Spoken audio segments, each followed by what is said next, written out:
We be live. Hello, hello. I love your energy every time we get started.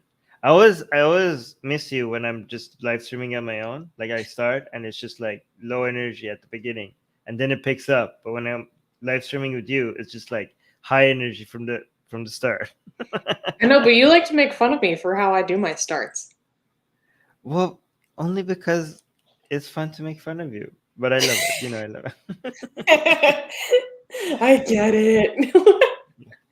So guys, we're Make gonna be it. doing wait, let me okay. So guys, we're gonna answer your questions. So this is the order. But before we answer your questions, Susanna has something that she needs to share with you guys. Okay. So after Susanna shares what she has prepared for us today, okay, Susanna, we're gonna go through it fast, right? Okay. And then after that, we're going to first answer the Patreon questions. We have 3 Patreon questions. And then after the Patreon questions, we're going to answer the live chat questions, right? So, guys, if you are a patron, you get to send us your questions ahead of time on Patreon, right? And that way your question gets priority. And that way, if you can't be here live with us, you could still have your questions answered. So if you want to be a patron, there's so many benefits in being a patron. One of them include getting our beautiful, sexy, blasphemous art.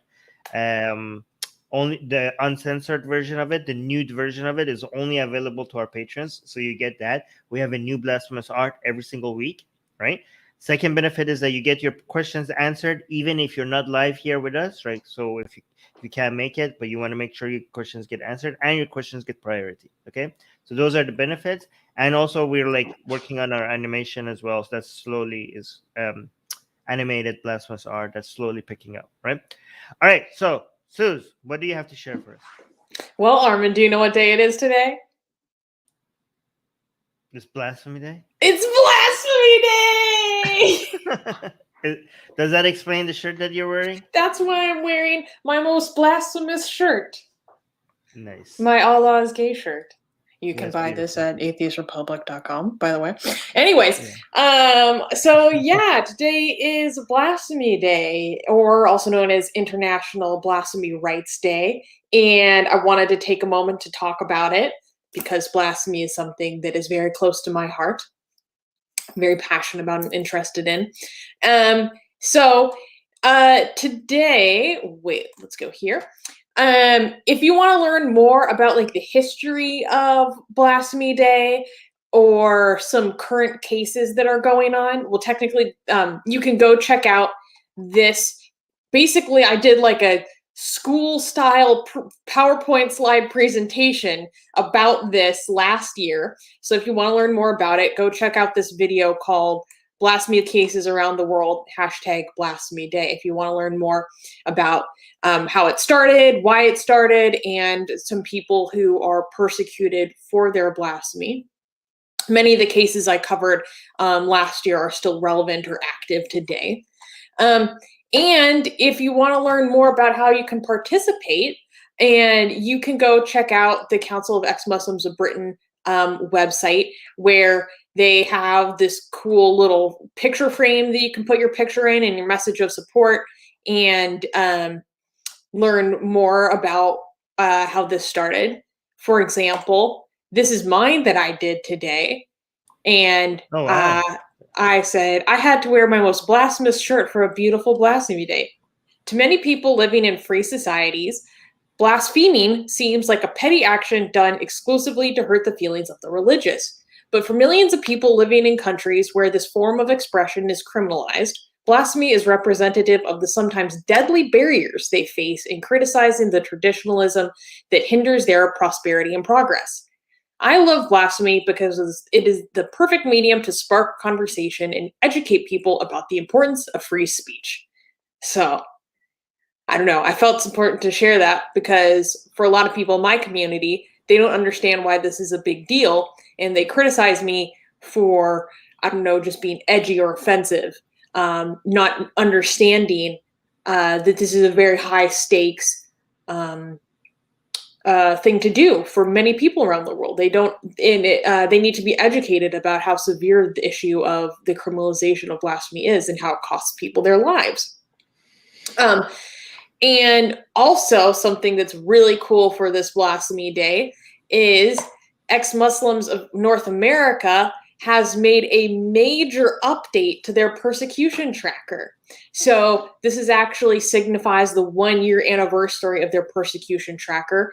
For those who are not aware, it's this. If you go to persecution.exmuslims.org, you can see this amazing map where you can look around the world and check out different cases of individuals who were persecuted or killed based on their criticism of Islam or their alleged blasphemy or apostasy from Islam.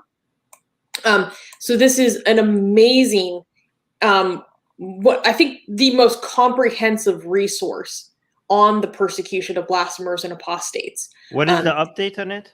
Well, the update is that now XMNA has announced they are doing country profiles. And this is going to be the most, like, I'm such a nerd for blasphemy laws. Like, I was poking through this and I'm obsessed with just the depth of research and information that is here. So, for example, they have many countries here that where they talk about Click on Iran. Yeah, for just a second. They talk about if they have punishments for apostasy, what the punishment is for blasphemy, if there's a separation of mosque and state, and how frequently vigilante incidents occur.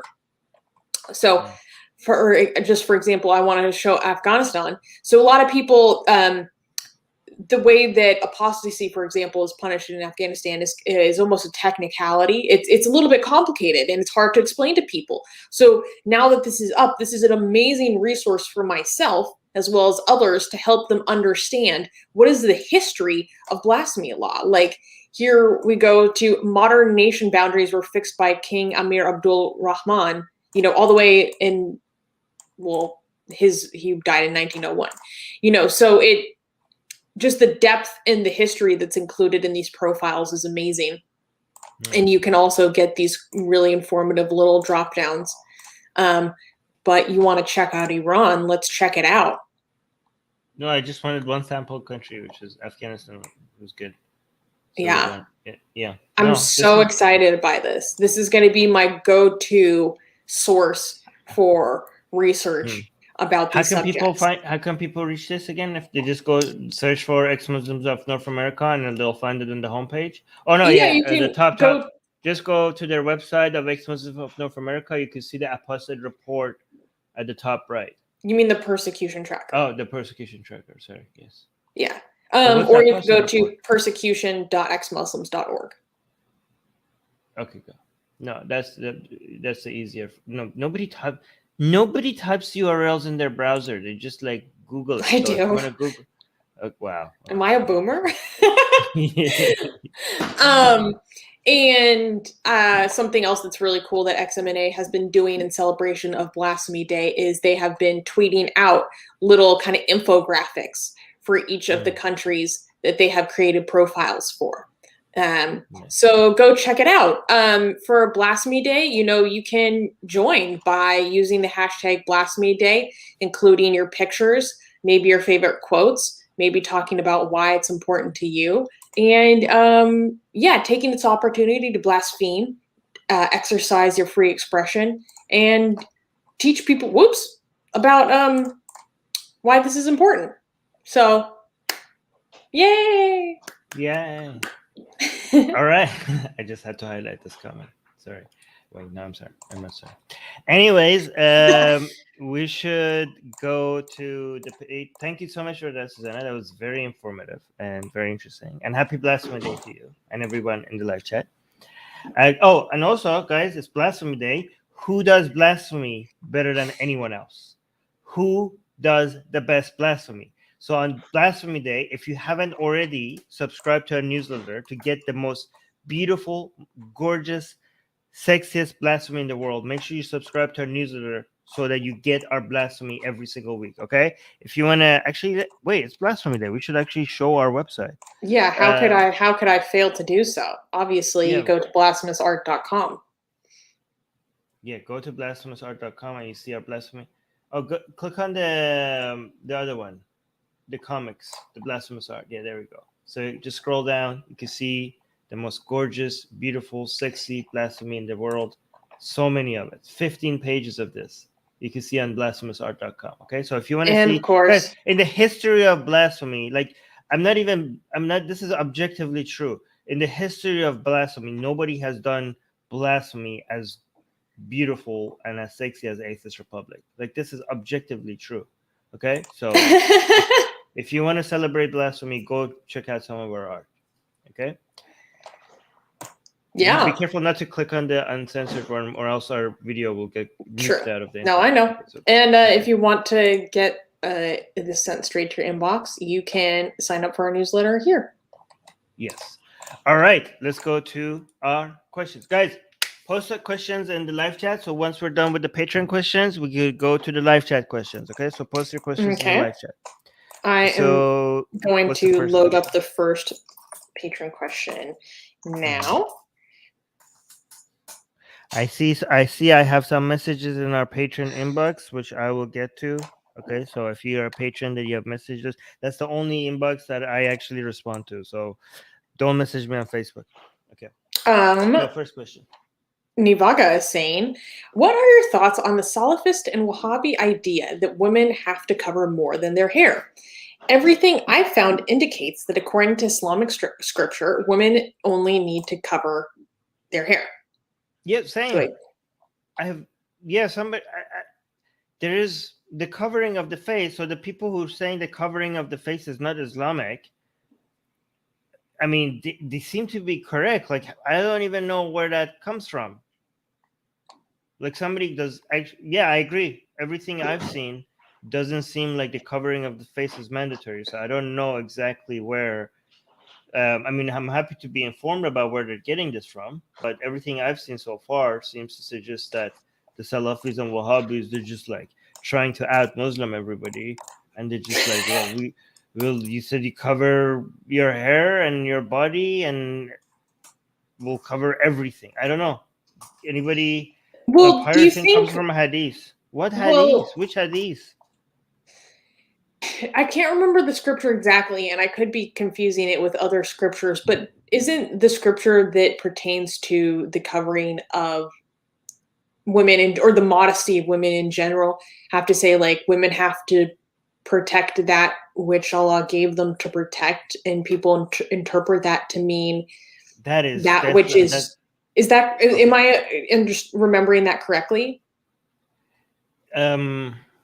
No, I don't remember this one, but there's nothing in the Quran that even tells you to cover your hair. So if even the covering of the hair, that comes from the hadith, it doesn't come directly from the Quran. The Quran is extremely vague. I mean, the Quranic mandate on hijabs was about Muhammad just protecting his wives from people who were entering his house. So that was like a very specific situation there. So most of the rulings on hijab doesn't come from the Quran. Most of it comes from the hadith. But the hadith, the authentic hadith, at least the sahih ones, doesn't seem to be suggesting any face covering unless they're going on hadith that is less than sahih. Maybe that's what. But yeah. So I could be wrong about this. I just haven't seen anything that mandates any hadith that is authentic, any hadith that is sahih. I haven't seen anything that mandates face covering. So I don't know where they're getting that from. Well, again, me not saying it doesn't mean it doesn't exist. I'm just saying I don't know. But go on.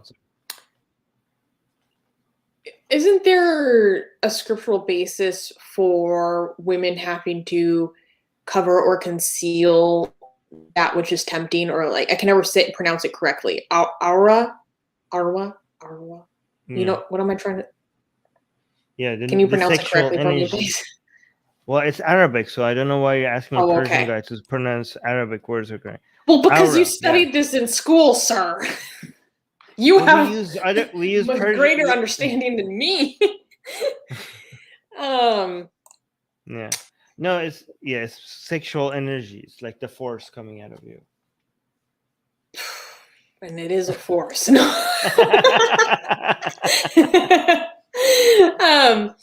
But I think people use that understanding to expand it beyond the hair, Yeah. meaning also the curves, the arms, the hands, even eyebrows, or the face. I mean, those eyebrows be sexy. So. Yeah. Okay, so yes, if you are talking about ways things could be interpreted, then yes, anything could, then sure. But I'm talking about a direct, obvious, clear order of a face covering. I haven't seen.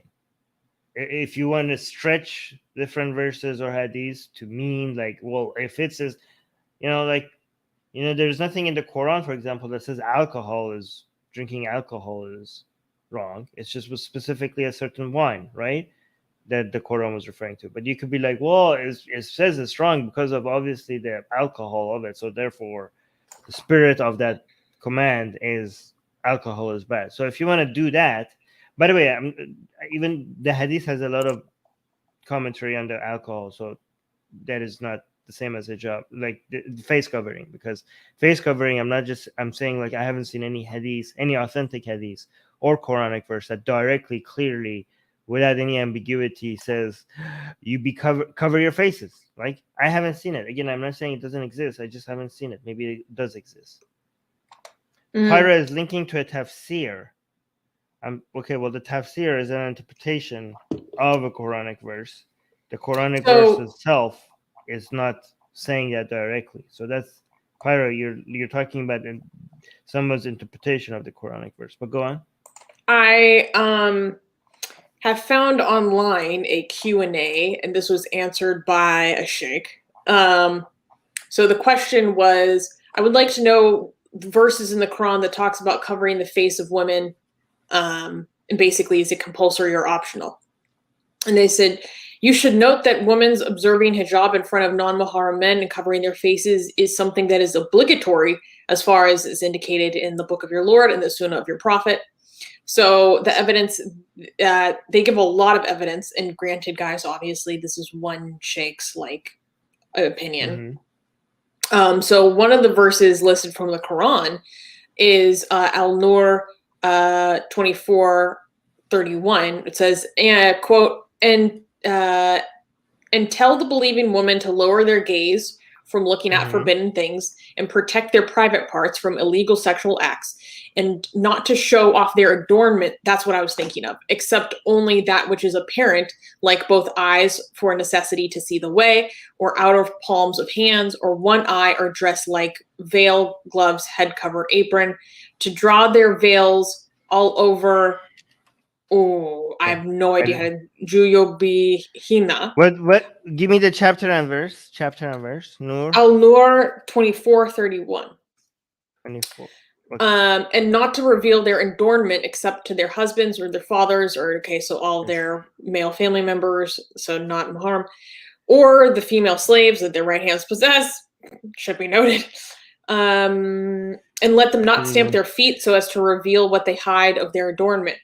And so basically, the evidence of this verse that the hijab is obligatory for the women is as follows. Allah commands the believing woman to guard their chastity, and the command to guard their chastity also is a command to follow all means of doing that. No rational person would doubt that one of the means of doing so is covering the face, because uncovering it causes people to look at it and enjoy its beauty, thence to initiate contact.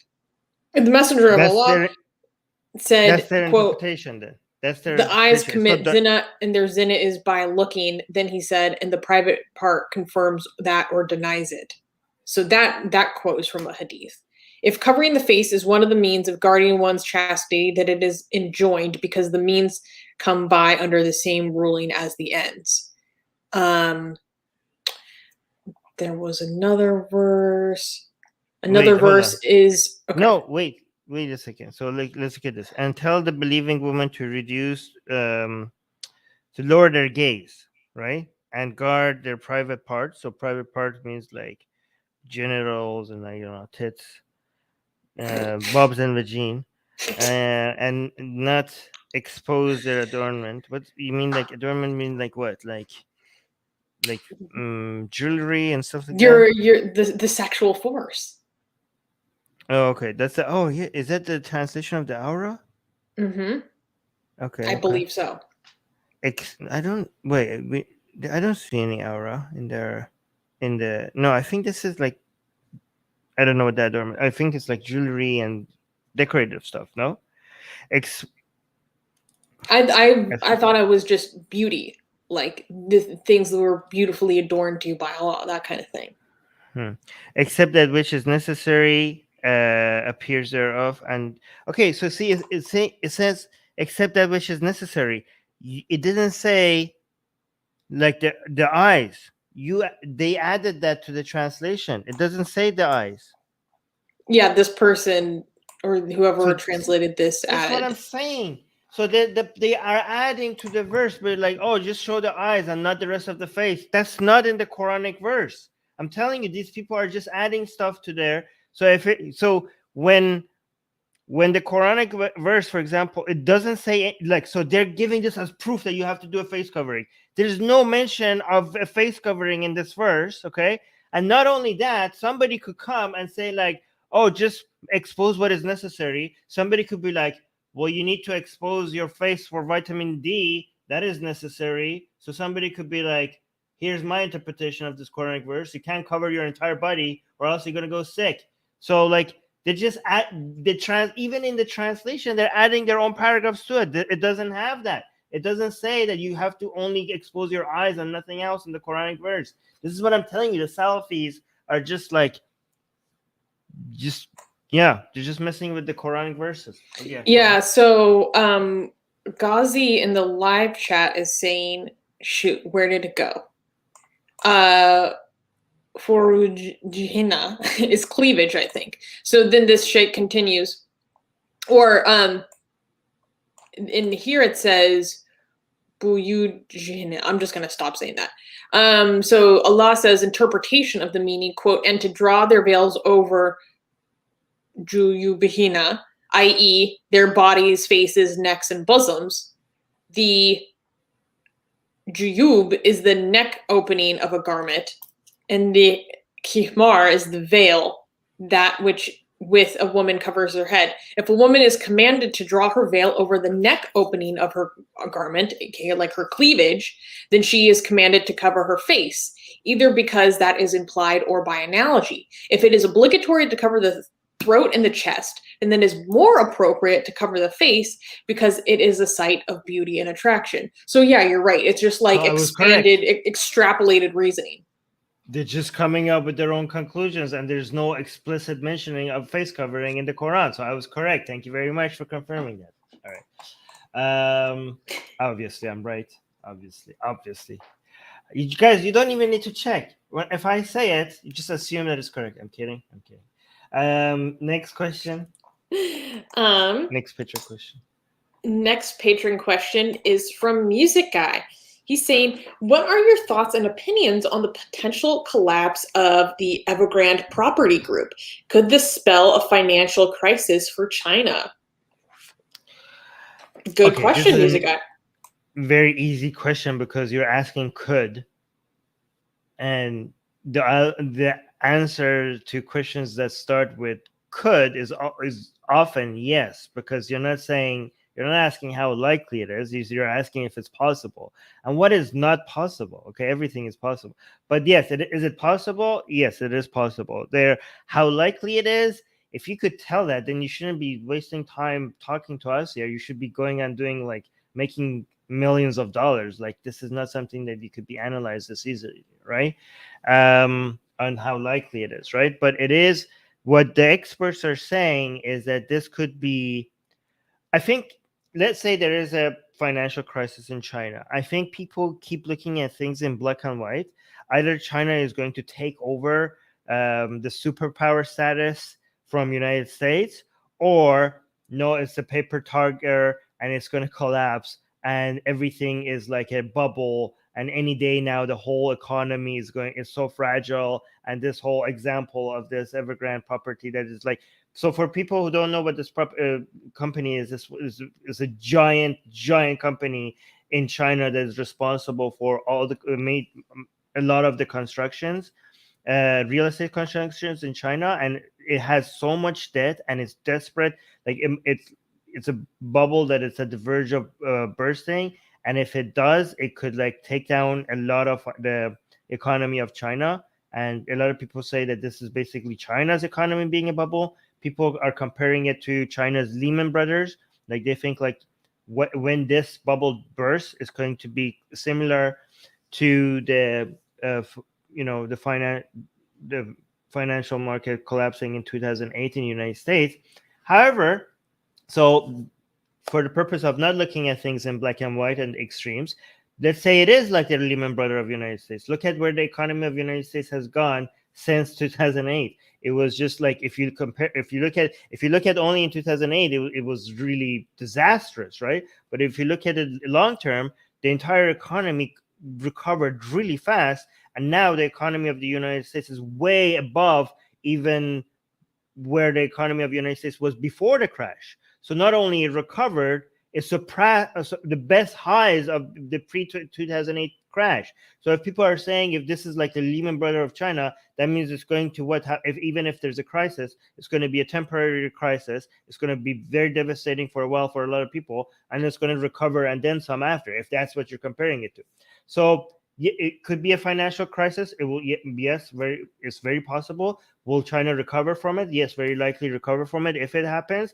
However, those extremes are saying that China's economy is just a bubble and there's nothing there. That's an extreme that is not true. But the other side is also true. China is far away from anything U.S. anything close to the United States when it comes to the economy. A lot of people look at China's entire GDP and they see like, okay, adjusted for purchasing power parity. If you do that, like it looks like very close to United States or even past it based on some measures. But they don't understand that GDP is not everything. The GDP that United States manages to, the amount of production that United States managed to put out in the market is by with a much lower cost, right? So the same, you could have the same level of productions for a higher number of people, but at a much higher cost as well. So the GDP that United States is responsible for is coming at a much lower cost, which means the United States is a lot more productive. With like a quarter of the population. Yes, like the productivity of every person in the United States is dramatically higher, right? And there's a huge gap between China's economic production power and capability and the United States. The margin is like astronomical. The military gap between China and United States is astronomical. Like this idea of like China is going to replace the United States as a superpower is so far away from reality. Has China grown significantly in the past couple of years? Yes, very significantly, astronomically so. But does that mean that it's like even remotely close to the United States? No, it doesn't mean that. The gap is huge. United States is a lot more power. So again, the people that try to sell you the idea that China is now better than the United States economically or military, they are out of their mind. And but also the people that look at examples like this and say like, oh, China is like, there's nothing there. This is a paper tiger. There's nothing behind their economy and everything will fall apart soon. They're also out of their mind. Okay, so that's my answer. Yeah, I watched a really interesting video lately about how China's economy is not nearly as efficient as the United States is, which was a very different way of thinking about things for me. And it really changed my mind on a lot of things. In so many different metrics, in so many different metrics, the United States is so far ahead of China. But yeah, go ahead. Not to mention the fact that China consistently faces a brain drain from within their own country. The best often immigrate to the United States. So oftentimes we end up getting the cream of their crop and not necessarily vice versa. Also in terms of academic production, it's not the same because their researchers or scientists don't even have the same level of access to the free, world internet in the same way that we do, hence cutting them off from, the wealth of knowledge that is out there. So very, very interesting ways to think about it. And I was, in terms of the Evergrande thing, I was watching some people who were analyzing it, saying that to deal with this potential or likely crisis, they're going to have to probably go through several restructurings. But one of the benefits, in a way, of being a communist country is that the government, the economy, and assure that banks continue to lend to each other. They have That's control not actually a to a benefit. greater That's extent.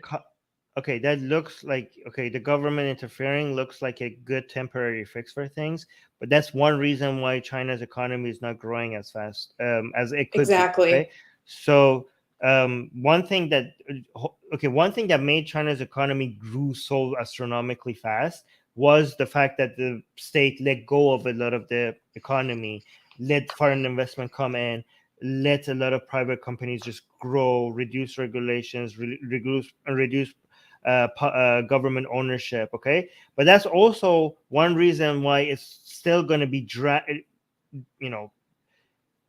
growing, kicking and screaming. Like one reason it's going to be left behind is because the state hasn't let go completely, and the state is now even interfering more than a little bit than before. This is going to be a major drag for China's economy. The Chinese government is now becoming more interfering. It's more regulations, more limitations, more challenging of Chinese, private. Um, because the Chinese government is actually afraid of any competing power, that includes billionaires, right? So anybody that becomes very successful and the companies grow and the people become very rich, all of a sudden they show up on the government's radar, and then they become prosecuted, and the government is like hunting them down, and because they're afraid of their power. And this is like a major challenge to letting these economies grow. Like there's a lot of limitations, like even recently with Australia, right? Like, look at the level of intervention. Australia and China are now very, the tensions are rising between Australia and China, even though it used to be very good, but now the tensions are rising. And China has decided to not let anybody in China buy coal from Australia, and they're buying it from Mongolia, okay, at a much higher price, as like 20% higher from Mongolia, okay, and they don't have energy in China. The lights are going out, and they're refusing. You know why? Because Australia decided to say, like, we need to invest, just for the mere fact that Australia decided to say that we need to investigate where the cove came from, and we need to investigate that. Over that, they were one of the first to come out strong with that. But over that statement, over the offensive nature of that statement, they have made the decision to not buy coal from Australia. Like, imagine the impact on the economy of China, buying coal at the 20% higher at the time that they are desperate for more sources of energy. The lights are literally going out, like street lights are literally going out in the streets of China, and they're like, we're offended. Like, imagine all the private companies that have to abide by, like, okay, I guess we're offended, we're not going to buy from here, we'll buy from there. Like, the next time another country, somebody, like the politicians, like, let's say you're a Chinese private company and you're doing deals with someone like in, I don't know, in Germany, okay, and all of a sudden the German chancellor says something that China finds offensive.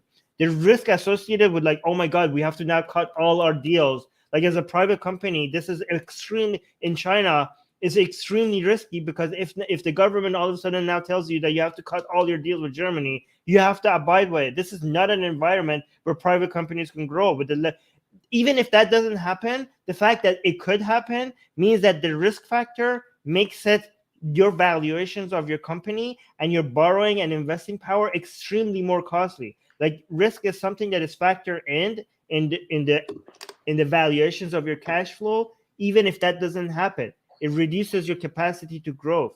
This is extremely costly for the private companies in China. Okay, so the fact that China, even though it's less communist than before, the fact that it has that communist mindset is the fact that it still has that command economy mindset, state control of the economy mindset, will hold it back significantly. I agree. There was something else I wanted to add. Oh yeah. Well, this is also interesting timing. because Xi Jinping is highly motivated to fix this, minimize the damage as much as possible, and make it go away, given that he is, looking for a unprecedented third term.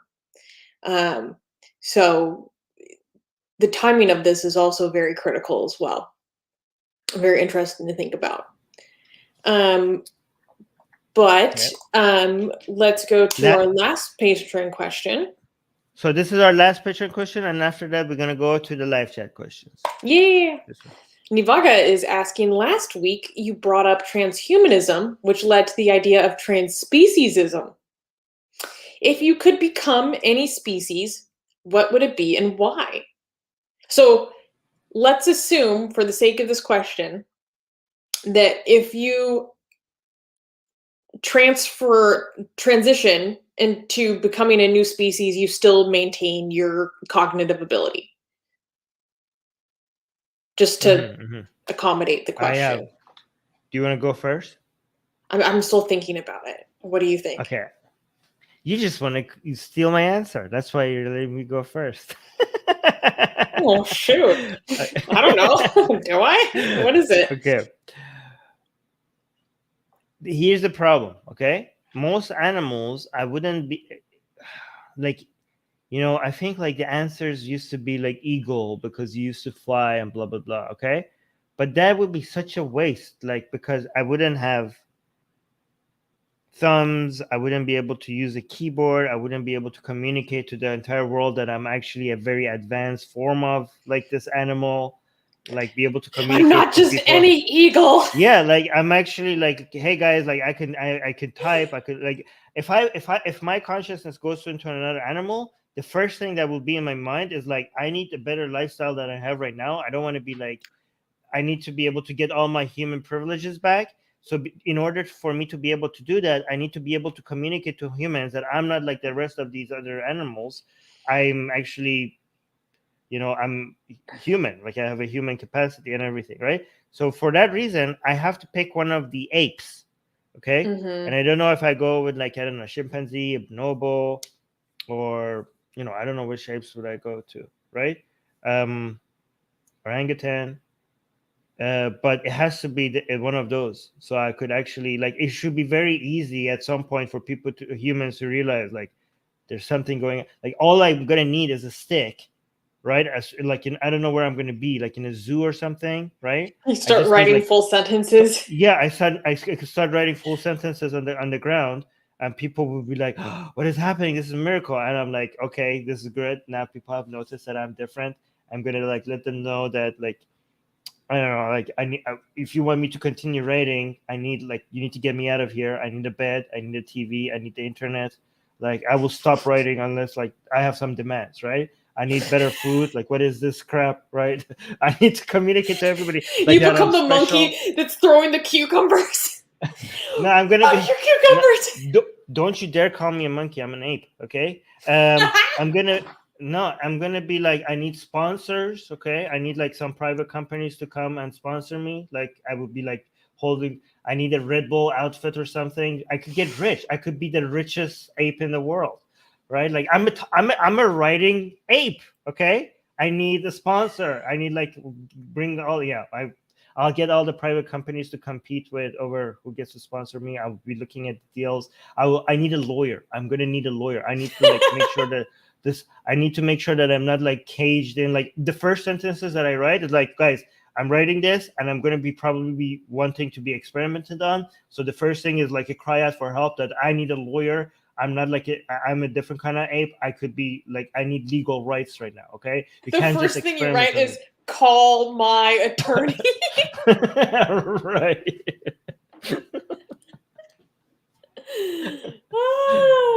Yeah. I think if you went through a process to transition into a monkey, people would probably already know. An ape, excuse me. Stop calling me. I corrected myself. I'm not species. I wouldn't be able to. Yeah, it would be very difficult to do all of that as a monkey. Especially, I would die much earlier as a monkey. Okay, go on. Well, I think if you transitioned into being an ape, people would already know, okay, this is the guy who transitioned into being an ape. Unless this was like a magical process. But we're talking about transspeciesism, so I'm going to assume this is a medical procedure of some kind. So for the sake of my argument, I'm going to say that people are already aware, and I have been marked in some way so that people know that I am the transspecies, animal. I think I'd want to be a sea mammal.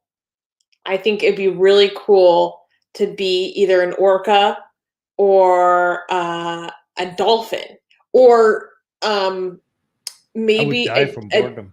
or maybe a deep sea fish, like one of those creatures that lives at the depth of the ocean that we like hardly even know or understand about, because I want to go investigate, but something like we know more about the moon than we do about the ocean. Like I want to go learn that stuff, and you could go bring back really important information about what creatures do down there, and you can investigate and research like how like deep sea creatures live or whatever. But then I'm also interested in being a sea mammal because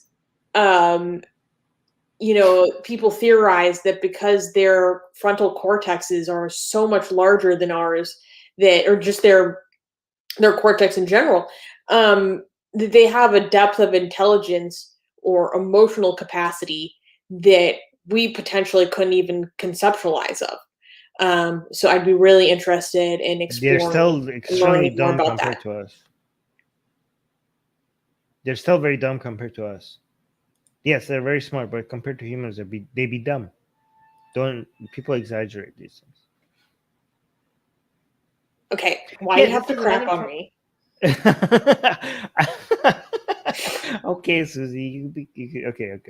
I want to be an orca. Be an orca. Be mindful of Japanese jelly things, ships. those blobs that live at the bottom of the ocean. That'd be pretty cool. Just stay away from Japanese ships. True. Navaga is saying about my answer, like, oh wait, you wouldn't have any vocal cords, so you wouldn't be able to speak as a chimp. Why do you think the first thing I would be looking for would be a stick to write on the ground? If I could speak to the people around me, I wouldn't be like looking. I know that was already. I already thought that everybody assumed this. Okay, that I'm not going to be able to communicate. I'm gonna need like a key. I'm gonna be like, give me a keyboard. Like, yeah, I'm gonna be like, get me a keyboard. Also, a lawyer, because as soon as the scientists see me, like I'm gonna be like locked up somewhere and be studied. I want help. SOS. Give me a lawyer. Give me a keyboard. Give me a computer. Anything. Okay. So that would be like, I would wait for the day that there's the highest number of people are at the with phones. I want to make sure it gets out so that they can lock me up. But yeah, what are you saying? Well, Music Guy is saying you wouldn't be able to surface due to the sea pressure. This is why I was thinking of a whale, like a blue whale or an orca, because they actually can go down extremely deep and come back up to the surface. But in my calculation, I was considering that, one, there actually is like scientific studies on the languages that sea mammals use. But two, in my world, I would transition into my transspeciesism life, and then I would transition out so that I could bring what I learned back to the humans. I would detransition. Okay, but if you couldn't transition back to a human, your scientific studies would not worth anything, because there's no way you could let other people know that you're a different kind of orca. Okay, clearly they would know about the woman that transitioned into being an orca. I feel like I would put a little special tag on me. They put trackers on orcas all the time. They put a tracker on me. Okay. I go find a pod. Yeah. Hopefully they don't attack me because I'm a stranger. I think your story is different. Your story is like people on purpose, like there was a transition and people like, no, this is Susanna. I just assumed like I woke up in like a body of an ape and people don't know, and I need to be able to communicate that to the world. So okay, so we're going by different premises here. Okay, so yes, exactly. Yeah. Okay. Well, I mean, if that is the case, then I would be like transitioning to so many different animals. I would like to know what it is like. Here's the problem, though. Actually, none of this would ever work. Okay, because as soon as you transition into another human, you were like, oh, I will have all my consciousness and all my like personality and everything. That is not possible in the brain of that other animal. You would be like, like well, that's like why I said the start of this question is we are going to assume, for the sake of argument, that we can maintain our human cognition, because otherwise we're all screwed. No, because if your brain is now a brain of a dog or a cat, all those advanced thinkings that you had in mind is now impossible. I don't know if you're gonna even know that you're Susanna, given that you have a brain of a dog now. You might not even know that you exist at that time. So we don't know. Okay, but for all of my 90s kids who, like, I started immediately thinking of this. Does anyone else remember the Animorphs series? This was, I was so into this when I was little, like in school. So this question of like transforming into an animal is basically the subject of this entire series, where like teens transform into these animals and go on adventures. But like, imagine being this girl that just turns into a starfish. How lame is that? Okay. What is this? I don't even know what this is. Does anyone else remember Animorphs? Music guy knows what I'm talking about. Hell yeah. Yes, Vince. Animorphs. Oh my god, no. This is weird. This was it. Okay, this was it. This is where I was at. Okay. All right. Let's 90s babies. You know what it is. All right, let's do the live chat questions. What is this? Okay.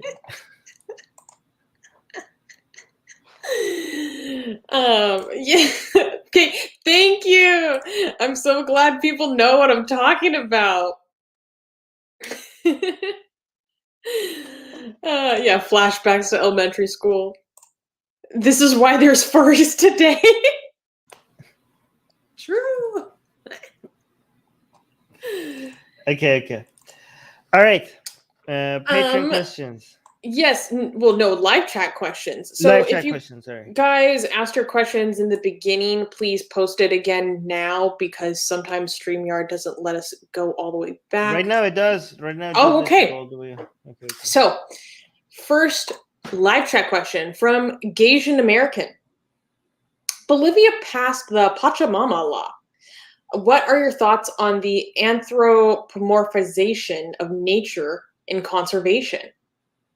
I don't know what this law is about. Do you know what this law is about? Well, so Pachamama, let me do a quick Google. It's a it is like kind of it's Pachamama is a goddess that is traditionally revered by the indigenous people of the Andes. And so she's a Mother Earth archetype. Oh, like Gaia. Yes. And fertility goddess, symbolized like she embodies the mountain, for example. She causes earthquakes. Very much like Gaia. Yeah. So, but let's see what the Pachamama law is. Rights of the Mother Earth. The law of the rights of the Mother Earth is a Bolivian law passed by Bolivia's plurinational legislative blah, blah, blah. Okay, this isn't giving me a good... Okay, we don't need to look into detail. I'm okay with this because nobody actually believes this stuff. It's symbolism. It's beautiful. That's not true. People do believe this. Okay.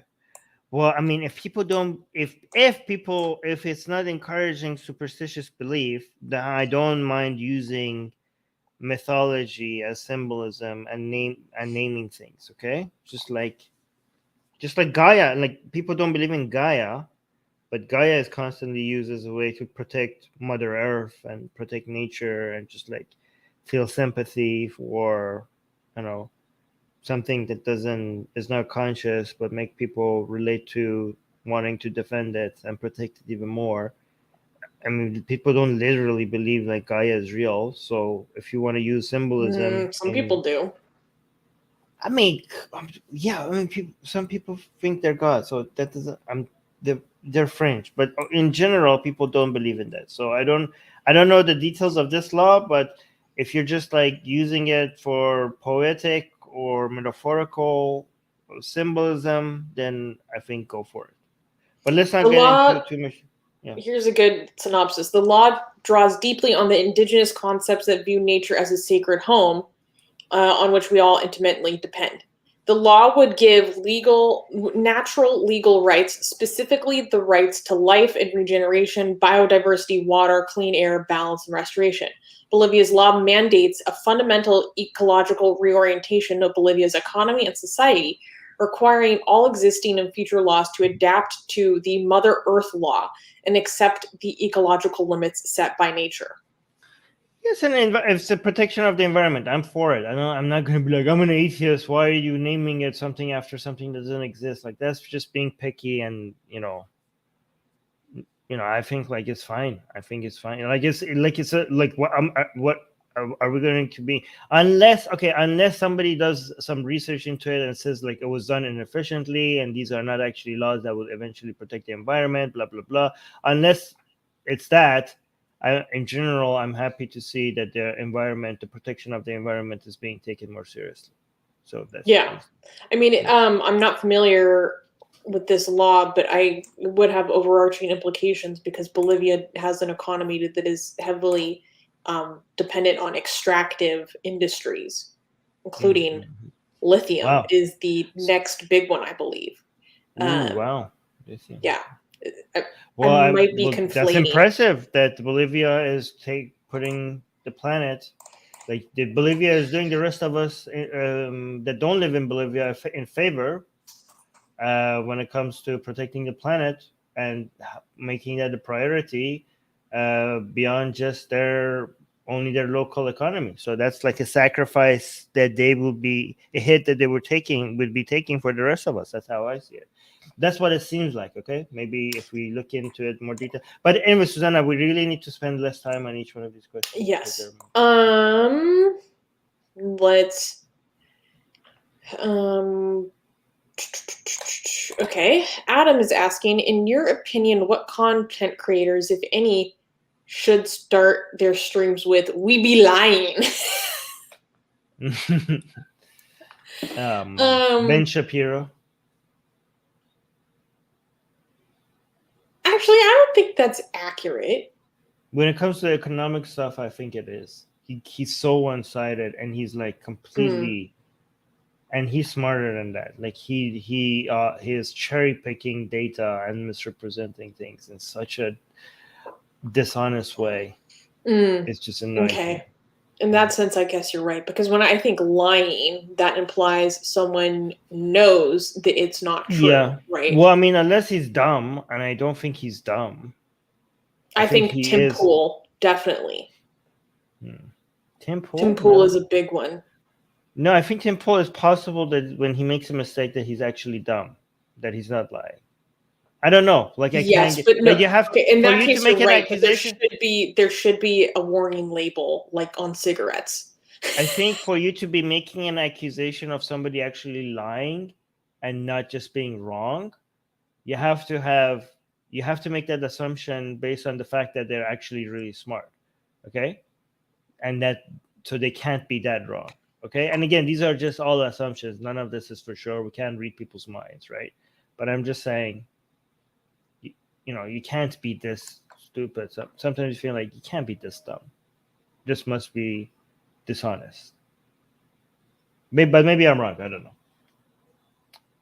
Mm, mm. Then maybe by that metric, Daniel Hikikichu. Yeah, like recently, I think that maybe he's just not that smart because he seems very like I don't know because he seems like he seems. I mean, I don't know what goes in people's minds, but I think he seems very genuine. So I think he's just not that smart as I thought he was when it comes to his mistakes. So I'm not sure about Daniel. I know. Wait, didn't Ben? Where did Ben Shapiro graduate from? Harvard as well? I don't know. I think he went to UCLA or USC. Ben Shapiro. Imam Tawhidi isn't No, content creator. Ben Shapiro got his degree where Daniel Hagaju got his degree. Oh, wow, Harvard. okay. They're both Daniel and Ben Shapiro went to Harvard. Statements by Imam Tawhidi should be prefaced with that. Yeah, but that is not a streamer. True. I just felt like that needed to be said. Anyone else? Oh yeah, Vince is saying UCLA and Harvard. Okay, so I did get the UCLA right. Right. Yeah, I think those are the first ones that come to mind for me. All right, let's move on. Random guy is asking, do you think the Muslim world could see a rise in atheism before India? Because Islam is an organized religion, whereas Hinduism is vague and thus ends up sticking behind. I'm not sure what you mean by sticking behind, but I do understand what you're getting at in terms of it being very diffuse and not standardized in a way.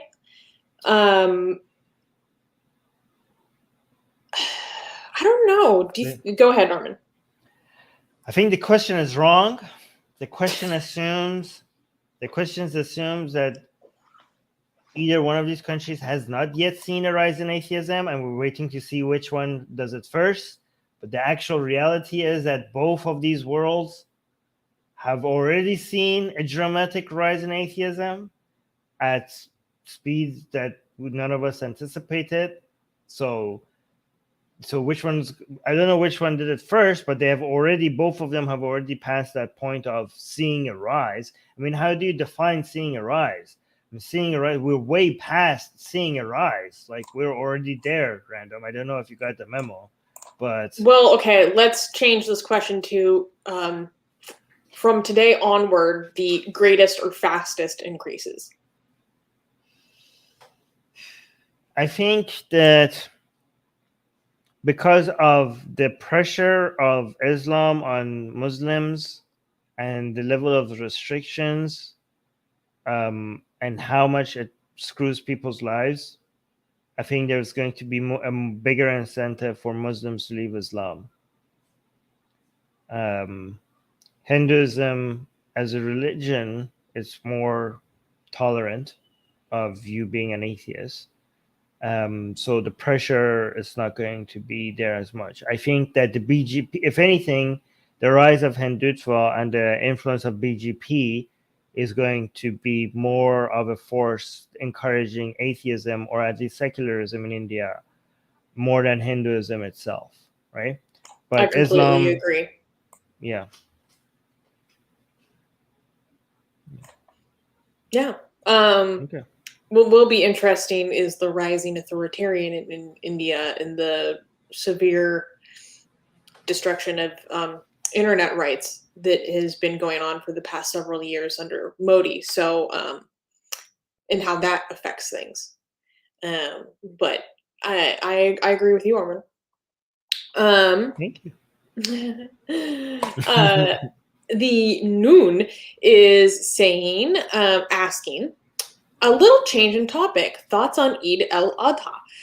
Isn't it a blood sacrifice ritual adopted from earlier pagan beliefs? Keen to hear your thoughts on this, guys, from an Egyptian ex-Muslim.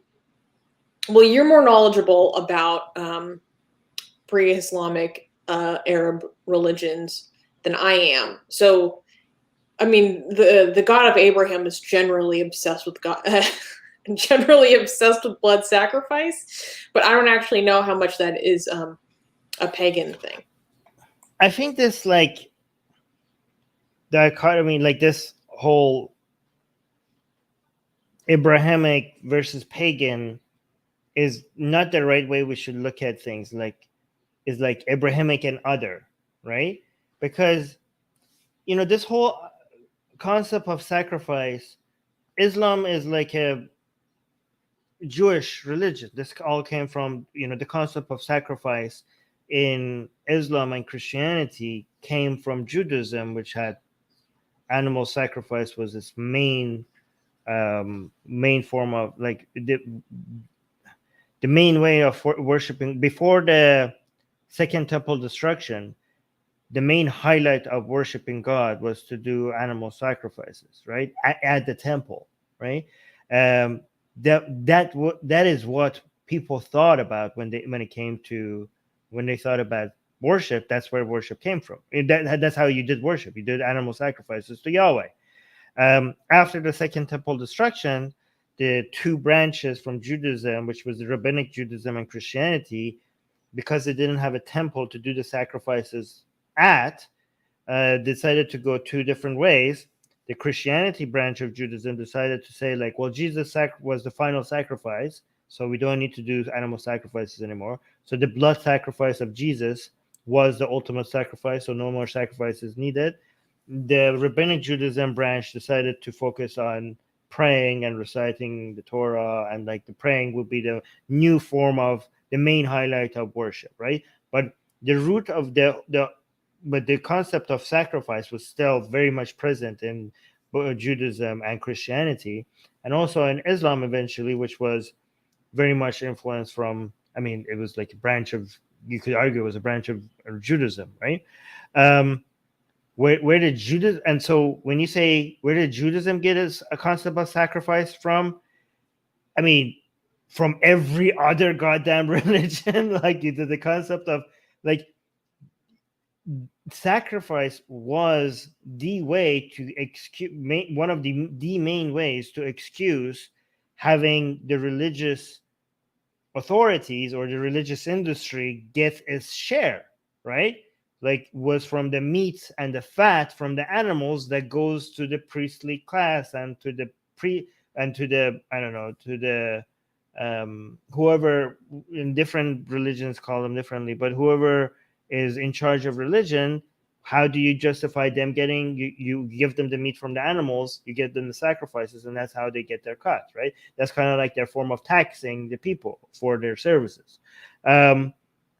So when you say got it from pagan religions, I don't like referring to them as pagan religions because it assumes like as if the Abrahamic religion is the main thing and they are just the other. But when Judaism was the pre-temple destruction, Judaism was a minor little cult that existed in an environment where what we call pagan religion was dominant around the world. Like we're talking about every other religion other than this tiny little Jewish cult that just existed in this tiny, very little land. You had the religions of empires. You had the religions of the Roman Empire and the Egyptians and the Persian Empire. And we're like, oh, pagan religions. Like, so dismissive of all these main powers around the world. Like, while Judaism was just this tiny little cult that nobody even like cared about. But go on. And it's a very Abrahamic mindset. Yeah, it's a very Abrahamic mindset, right? So in an environment where all these other religions were the main form of like the sacrifices to the god was a high, like Greek mythology, Roman mythology, the Hindu mythology, you sacrifice things to the gods, right? You see, this is how the priests get their share. That's a form of keeping that industry alive. Like the whole excuse of God needs sacrifices is because the priests need to get paid, right? And within that environment of everybody doing that, you have this Jewish cult somewhere in Israel, and you're just wondering, oh, why do they have sacrifices? Why do you think they have sacrifices? They're a product of their environment. And then eventually you get Christianity and Islam out of that. That's where you get the sacrifices from, right? Cool. So Arena is asking about the Evergrande crisis. Arena, we actually answered this earlier in the stream, so just go back to the beginning and watch that. And Vince is asking at the Babylon Project, guys, go check out the Babylon Project if you want to see content from one of the smartest people I know. Very good interviews. Vince is asking, are there any topics at all that you guys refuse to cover? No need to specify which ones, just curious. Yes, there are many. Our biggest restriction in terms of topics that we cover are mainly dictated by the YouTube gods. They we pray for their forgiveness and mercy every day. And recently YouTube has made extremely strict guidelines and new policies regarding like anything to do with the thing that goes in your arm or the thing that covers your face. Health related. Anything Health related, period. So that's a big one that we can't touch anymore. We have because to we also got a strike, even though we were very careful of not spreading misinformation. We were just covering the news about other people spreading misinformation, and we also kept on telling people to go appeal to the experts and blah blah blah, and don't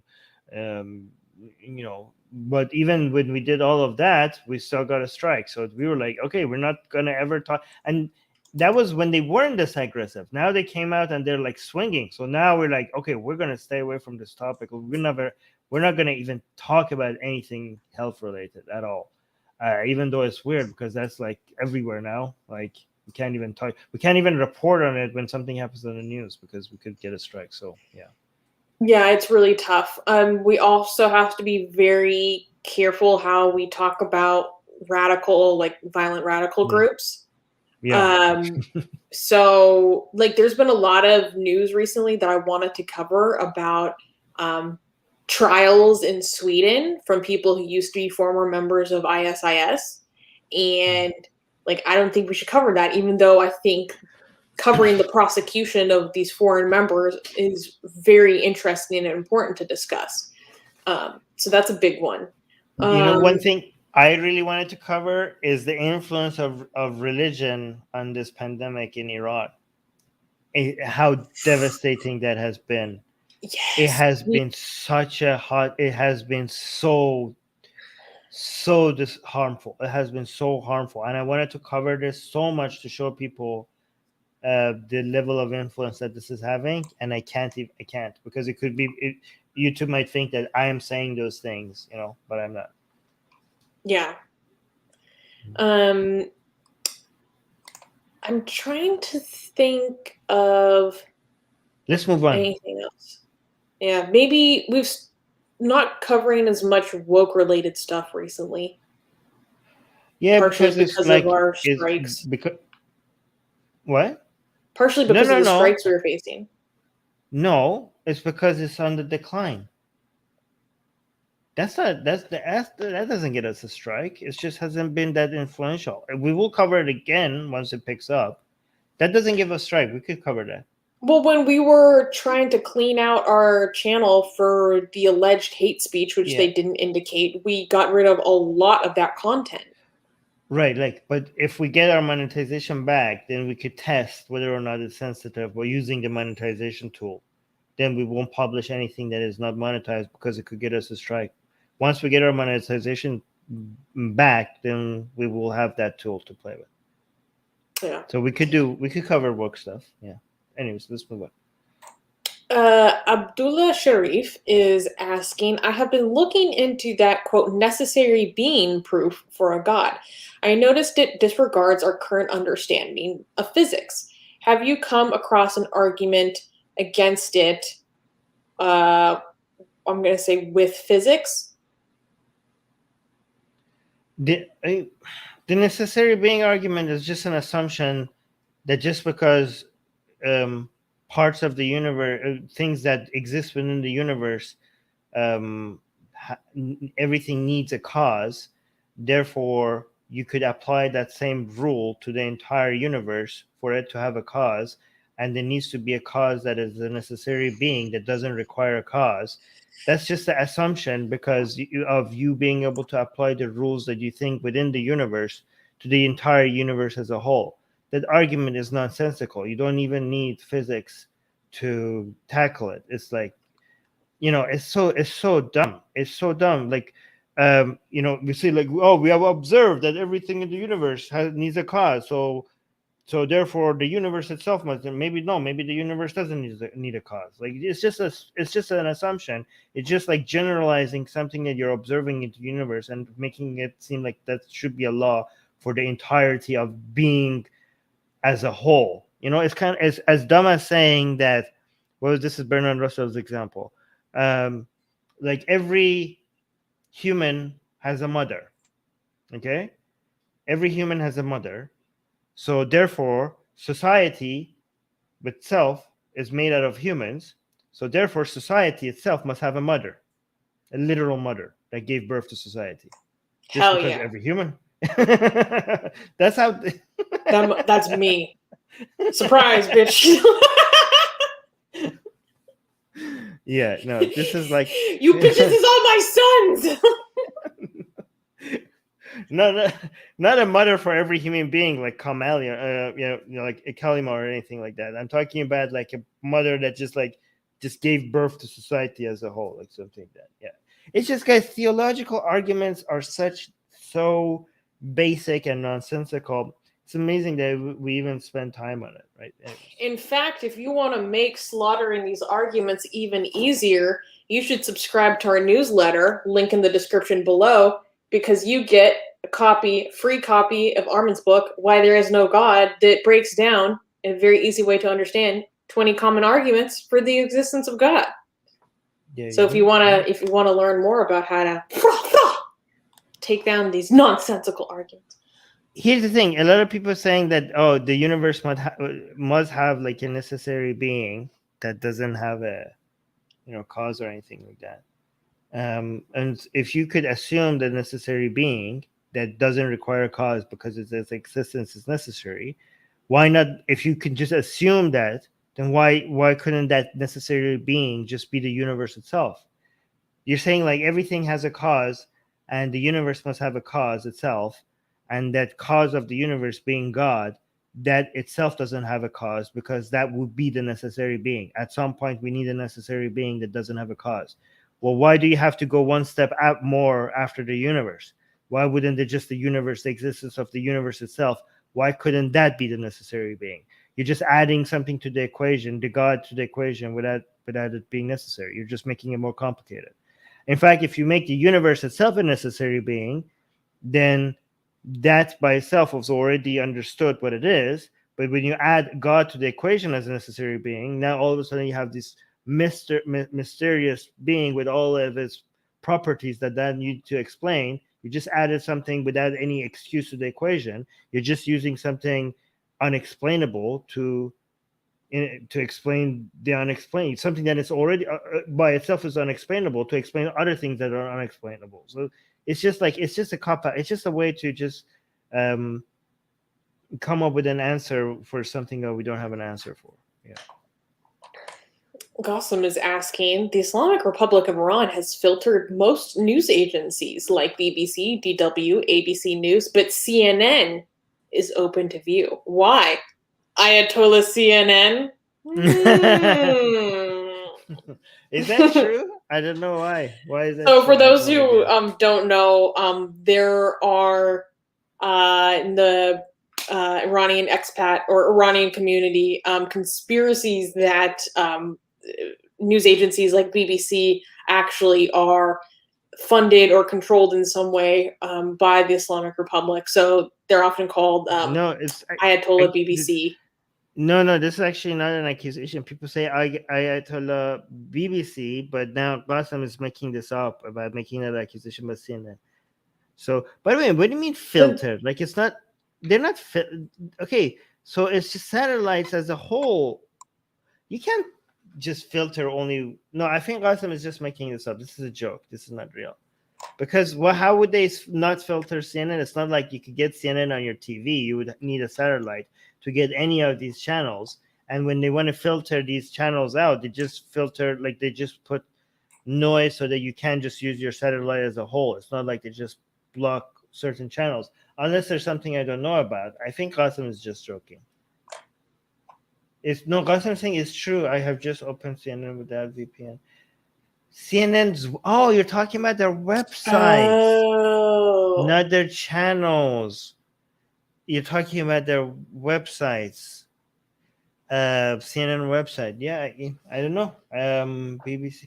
Maybe. Oh, I know why. Maybe because people in Iran mostly check out BBC and they don't check CNN. Maybe that's why. I don't know. Maybe they just not. Yeah. Oh, CNN is like, Qasim, why do you we need- get so much traffic from Iran? Qasim, you need to. You should have been more. So it's saying website now. You should have been more clear about what you're talking about. You're talking about their website. Okay. I So don't know. is it I don't know. Ayatollah I've CNN? maybe Qasim, maybe they just didn't just forgot and you now reminded them. Great job. It's gonna get blocked and it's your fault. Okay, next question. Jack Knife is saying this is very easy. I know you guys are atheists, but do you guys think there is an afterlife, or is death basically just infinite sleep? Okay, first of all, the question is wrong. Death is not infinite sleep. Sleep, you have to be alive to sleep. It's just you're dead and you disintegrate. There is no sleeping. Your brain becomes earth again. It's neither one of those things, Jack. You need to exist for you to be able to sleep.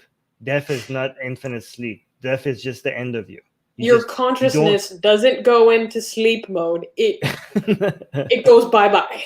It goes by. You it stop turns existing. off permanently. It's very actually, Jack. It would be just the same as how it was before you were born.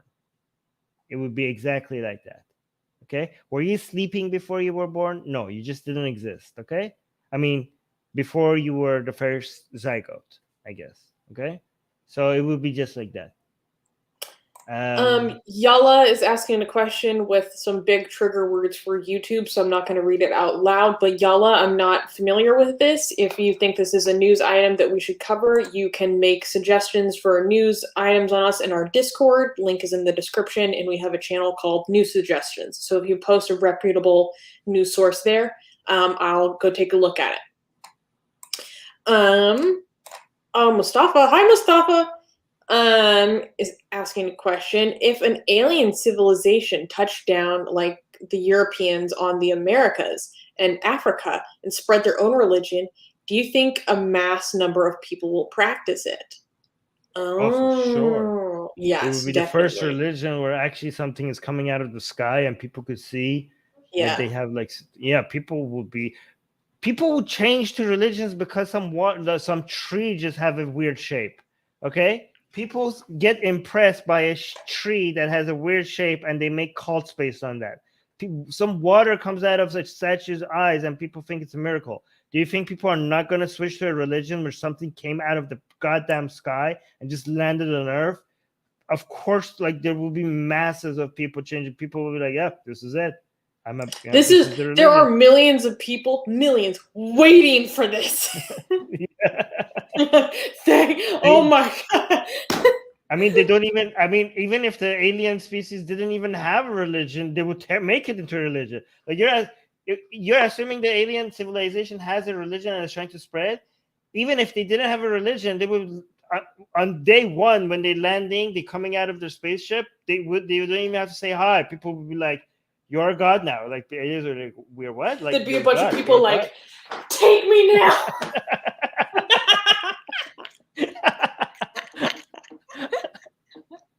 Okay. I mean, Susie, you seem eager.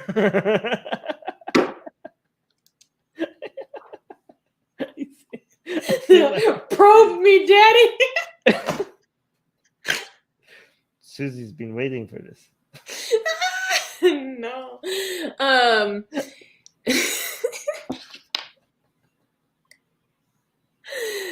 I laugh at my own jokes the hardest. They're good. They're good jokes.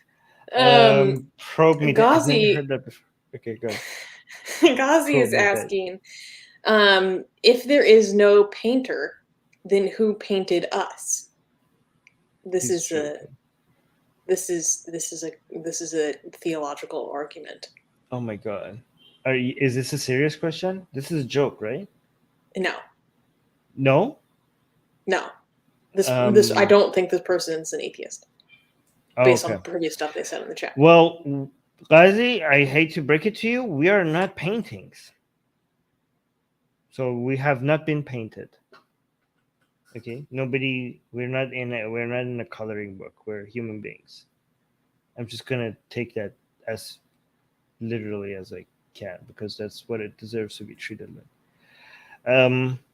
Lastly, my book "Why There's No God" is available for free if you subscribe to our newsletter. Maybe check that out before you say something dumb again. Okay, maybe Well, do some damn. reading. I'm sorry. Well, Ghazi, okay, I'm gonna be honest with you, Ghazi. Okay, I don't mean to say this as a way to be mean. It's just an honest truth. Okay, your question is stupid. Okay, and again, I'm not trying to be insulting.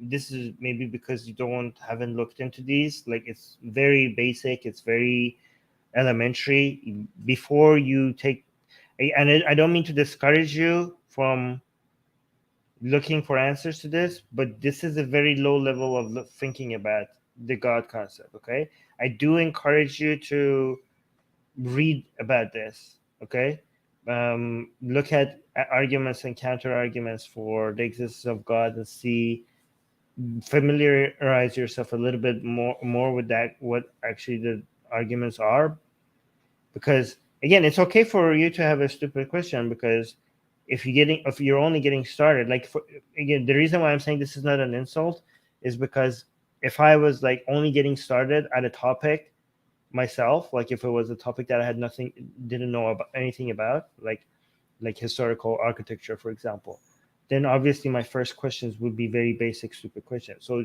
I'm not saying this as a way to embarrass you to say this is a very stupid question. If you're only getting started, your initial questions are going to be very, very low level. Okay, um, which is fine.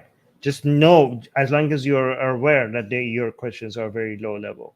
If you're aware of it, then it's fine. Then you could ask those questions. Okay, but I do encourage you to read up on it a little bit, and or if you're not into reading, maybe watch some videos on it, on YouTube. Okay, because the God argument, if you think this applies into us understanding, like if you think an argument like, oh, if there is no painter, who painted us, if you think that's a compelling question to ask about the existence of God, if this is not a troll question, then like just I don't even know how to respond to that, because it's just like so, again, I'm trying not to be, I'm trying Well, my I think do you I think think I'm it's being do you difficult think for so do you think I'm being mean? Like I'm trying not to be mean. I'm to be fair. I think that for you, you've been Yes. doing this work for like 15 years or longer. So you're so Hmm. over this question and you're so over these questions in general, which is Okay, Ghazi's exactly an why you atheist. wrote that's Ghazi's why an you atheist. He said, oh he I is? knew that this. Yeah, he's an Oh, atheist. okay. Because I know that's why you wrote your book, is so you don't have to answer questions like this or debate it. Okay. Okay, so Um Ghazi is actually addressing someone else who asked this question. Well, Ghazi, how did you address that question? So somebody did ask this question. yeah, no, he did So how earlier. I did saw it it? in the chat. No. Ghazi is saying somebody asked this. He's saying he addressed this question. So how did you answer it? So that is someone's genuine question. Oh, damn. Well, okay. And then to that person, you got your answer. No, I'm saying Armin destroyed Ghazi over misunderstood joke. Well, I mean, this is why I kept on saying I don't know if this is a serious question. Somebody That did does ask happen that in the question. live chat sometimes. No, okay, I am still going. Okay, fine. I'm going to destroy Ghazi as well. Ghazi is saying that it's a general creation argument. It's not. I have talked to a lot of creationists. They don't usually make that. I think you are simplifying. You're making them sound even dumber than they are, which is kind of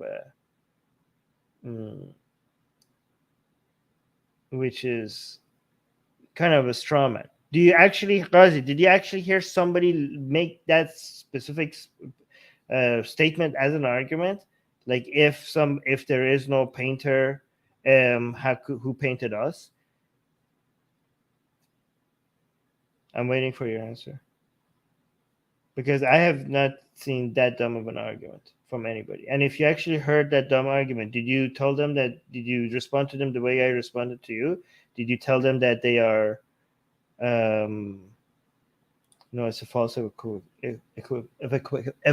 equivocation fallacy. So if the false equivocation fallacy, which I can never pronounce, means that you're using the same word with two different definitions. That's not that fallacy. This is a false analogy fallacy. Anyways, so this was a misunderstanding. Let's move on. Anyways, Arena is wanted to ask you, when will you do your mythology streams on Twitch? YouTube might not be too friendly, but Twitch isn't much of a problem, or is once our Twitch grows, once our Twitch channel grows. Do we have a goal?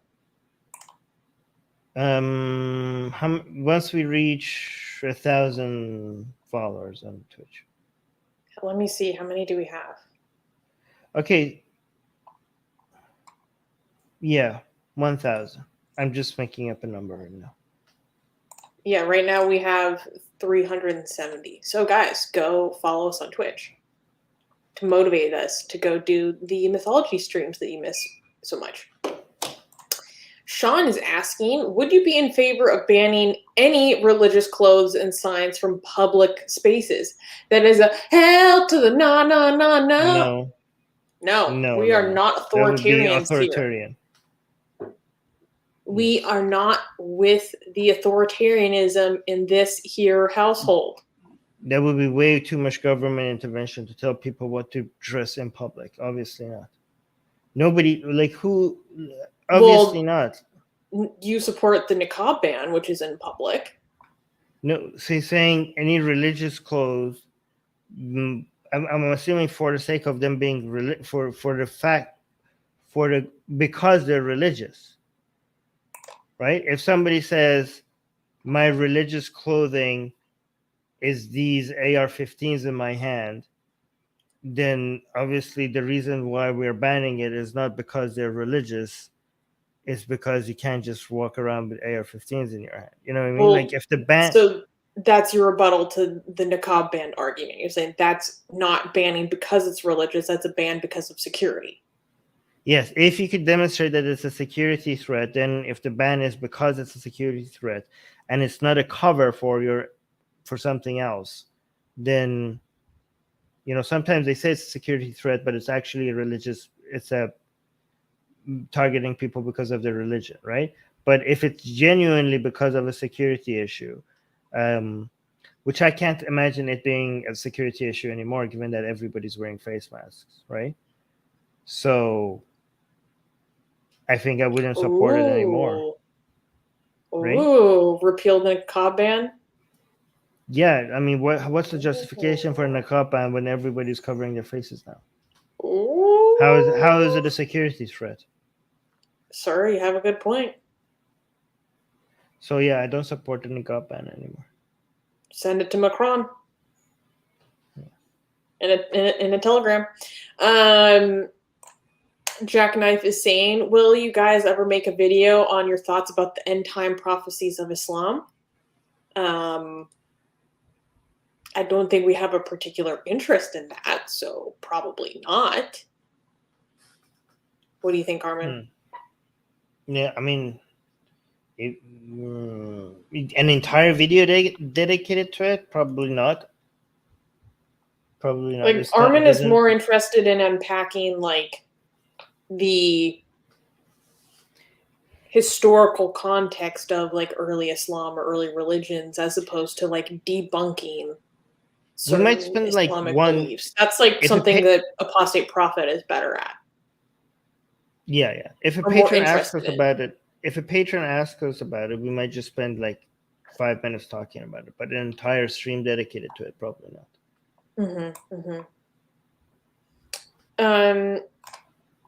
Ooh.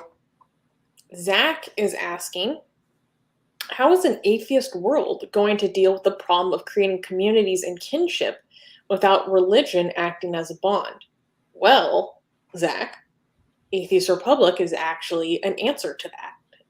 We're the largest community of atheists in the world. And if you go to our website at atheistrepublic.com/consulates, you can find a local group in your area of atheists, or you can find our international groups where you can find atheists in community all around the world, because community is a it's a like a basically a biological imperative for us as humans.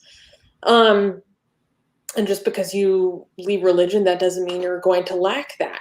But I think you fail to see how this is already the case in this world.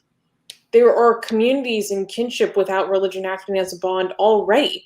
People, the fandom around their sports team is their family. There are people who see, their mates at the pub to go, watch their footy, like more often than they see their own family. There's sports, there's hobbies like knitting, maybe crafts, music. People, especially during my early 20s, like that's how I found like my family, my community. Yeah. Chess, politics. People get very politically involved on the local hiking level. Groups. You're very into the hiking groups. Yeah, people already do this. But if they're looking for a community that is specifically for non-believers or centered around leaving religion, then Atheist Republic has a lot of resources for you. Okay, somebody is pointing in the live chat. There are anime groups, yes. So there's this delusion by a lot of people that think that because religion provides community, if you remove that the source of, if you remove religion, all of a sudden people are going to not have excuses for them to get together in a community, and they also assume that atheist groups have to come and fill in the gap. Okay. Actually, atheist groups don't need to fill in the gap. We're doing it because we want to. Okay, in fact, religion not only doesn't provide you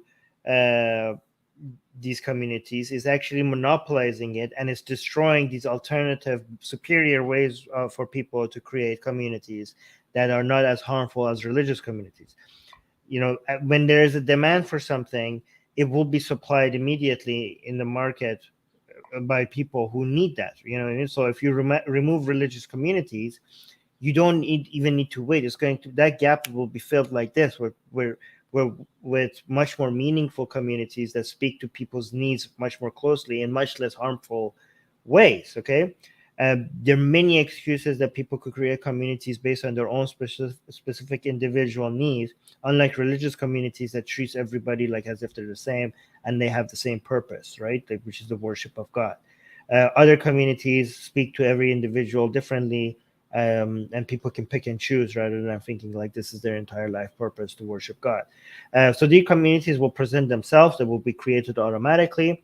If we make atheist communities, it's not because this gap will not be filled by itself, right? We think that some people want to get around together because of their atheism. So even if we didn't have atheist communities, I don't think there would be a gap. If we didn't have atheist communities, without religious communities, people will already find many other reasons to get together. The only reason why we're making atheist communities is because some people desire to have communities that is about their atheism, and they're the thing that they have that brings them together and feel similar to other people is their atheism. You could be an atheist and feel no need for an atheist community. You can be an atheist and you get your sense of desire for community, like all the examples that Susanna mentioned. You could be an atheist that would like, I get my sense of community in the chess group that I go to, or the book club that I go to. That's where I get my sense of community. Okay. But some people do need atheist community, especially people who have been hurt by religion, or people who feel still attacked or isolated or demonized or shamed by religion, and they want to find other people who maybe have similar experiences that they could relate to, because the pain from religion is something that they need other people who have went through the similar things that they could talk about and they share their experiences with. So some people specifically need atheist communities, and that's what we're trying to do at Atheist Republic. And again, if you guys want to find our communities, we call them consulates. We call them Atheist Republic consulates, and we try to make one consulate in every main city. So if you want to find a consulate near you, go to search for Atheist Republic consulates. The first result will give you will help you find a consulate near you. And if you can't find a consulate in your city, most major cities have an Atheist Republic consulate. But if you can't find one, there's an application for you there to start one in your city. So check that out. Yes. So this will be our last question of the night. Backbenchers21 is asking, how can I justify not recruiting religious people into my organization? I just want to avoid conflict, and the organization is supposed to be about science. Well, backbenchers, I have to say I actually oppose this. I think this is discriminatory. 100% this is discrimination. Just because someone is religious, that does not mean that they cannot abide by the scientific process. There are millions of scientists around the world that are religious. Okay, so the question shouldn't be, are you religious? And if you are, you get booted out. The question is, do you follow the rigor of the scientific method? So you ask them questions to establish that that is how they derive their thinking, that they follow that methodology, that they understand what that entails, etc. I don't know if you're only exposed to like creationists who completely throw out the scientific method, but this isn't the case for millions of religious people around the world. So I would really urge you to reconsider the way that you're just broadly discriminating against the majority of the world right now, because most people are religious. It doesn't mean that you need to find a better way to establish that someone shares the same values that you are, instead of just a religious identity that doesn't tell you anything about their ability to their ability of skepticism, inquiry, their skills in researching, establishing how they understand things, and their understanding of scientific processes. I mean, a lot of people are like, oh, just make it clear that this is about science. You don't need to. You have no, like, you guys must have been not experiencing how scientists do their science, because I've been exposed to a lot of religious scientists, and they are very, very, picky about how they do their science. They have nothing. Their religion doesn't mix with their scientific. They follow the scientific method as rigorously as the non-religious people, right? Like, you guys do know that most of the greatest scientific discoveries that we know of came from religious people, right? You guys know, like, algebra, the Big Bang Theory, genetics. All of this came from religious people. Religious people were doing the scientific method, and we have all these scientific knowledge because of religious people doing science. So please don't be one of those edgy atheists who kind of suggest that for you to be able to do science, you need to be an atheist. Like, that is completely ignorant. Yeah. Well, that is it for tonight, you guys. Happy Blasphemy Day. Remember to join in on social media with hashtag Blasphemy Day. Share about what blasphemy means to you, or maybe something blasphemous. And if you want to make sure your questions are answered and prioritized next week, you can become a patron, where you can post your questions a day ahead of time, and we make sure to answer them. And you can become a patron for as little as $1 a month. That is 25 cents a week. And you also get the benefit of the sexiest blasphemy the world has ever produced. Oh yes, Sean is reminding me to please tell you guys to like this video, share this video, help us fight the deprioritization, and subscribe, and tune in on Saturday when we do the news show. It is going to be a banging news show. The news that we have teed up this week, it's going to be good. So on Saturday, 2 days from now, same time, we'll be covering the news. And I think that's it. Yep. Happy Blasphemy Days, everyone. And yeah, make sure you check out blasphemous.com, and make sure you subscribe to the newsletter. And yes, please, as Susanna mentioned, like this video. It really helps us grow. It does. It doesn't cost you anything. It takes just half a second to like the video, and it helps us. That's please, we giving you free content, so you might as well just pay us back with just the like. Okay, it supports us. Feed the algorithm gods. Bye, guys. It's our